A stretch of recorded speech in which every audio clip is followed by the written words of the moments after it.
tere, mina olen Karl ja selles videos vaatame teksti. Siinsamas punases sektsioonis asub tekstiplokk ning mida see võimaldab meil teha, on panna mitu teksti üheks kokku. Vaatame, kus see võib näiteks kasulik olla. Oleme näidanud varem küll ekraanile erinevaid arve ja numbreid, aga oleme neid niisama näidanud ilma mingisuguse selgituseta, millega tegu on. Proovimegi seda nüüd muuta. Võtame kas või meile varem tuntud randomi ploki. Võime teata praegu 1-10 peale ning proovime näidata seda ekraanile niimoodi, et me ütleme ära, et tegu on suvalise arvuga. Kirjutan siia A sisse, suvaline arv, koolon, panen ka tühiku ning nüüd ma saan selle suvalise arvu siit sisse ühendada B-sse. Ja mis juhtub on see, et need kaks teksti lähevad kokku. Panen kõige lõppu lausa 3 hüüumärki. Võtame nüüd kuvari ploki, näitame ekraanile teksti, ühendame teksti siia ära ning muudan fondi väiksemaks, et oleks kindlasti näha. Nüüd panen lihtsalt kõige lõppu ühe ootamise ploki, mis jääb ootama, kuni me ise otsustame, et programmi puuteanduri läbi ära lõpetame. Lükkan ka teksti veidi madalamale, et seda oleks paremini näha.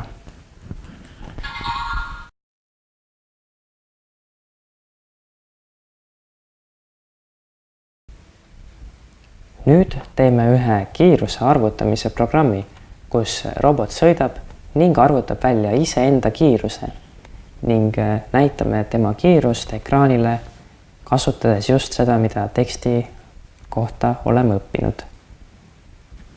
Võtame välja liikumise ploki ning paneme roboti liikuma mingiks arvuks sekunditeks.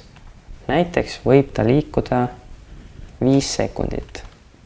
Ja paneme ta liikuma praegu kiirusel 40.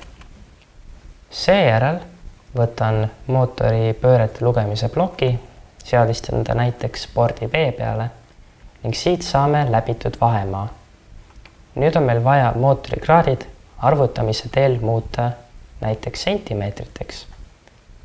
Teame, et üks mootori pööre on 17,6 sentimeetrit. Ja võtame siit välja pöörded. Ning seejärel on see vaja meil ka jagada. Jagame ta 5-ga, mis on sekundite arv, mida läbisime. Ja nüüd võime kasutada tekstiplokki. Siia kirjutame kiirus ja teisele poole panemegi sentimeetrit sekundis. Ühendame need kokku ja kasutame kuvari plokki, et näidata ekraani peale kiirus.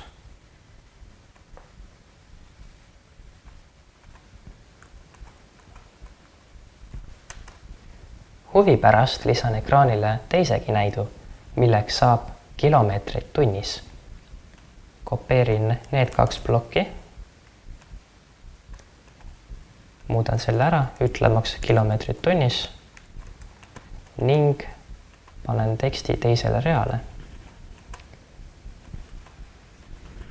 Nüüd on meil vaja sooritada väikene arvutus, et meie sentimeetrid sekundis muuta kilomeetriteks tunnis. Et meetrid sekundis muuta kilomeetriks tunniks, on vaja lihtsalt 3,6-ga läbi korrutada. Aga et meil on kasutusel sentimeetrid, siis peame korrutama hoopis 0,036-ga. Toome arvu siit siia ja ühendame ära ning ongi peaaegu et valmis. Lisame kõige lõppu veel ooteploki.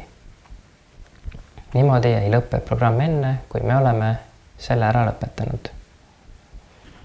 Vaatamegi nüüd, mis roboti kiirusel 40 on.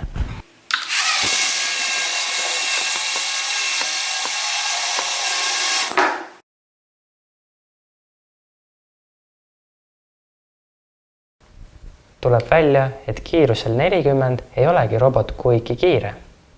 Aga proovi erinevaid kiiruseid ja vaata, missugused tulemused sa saad.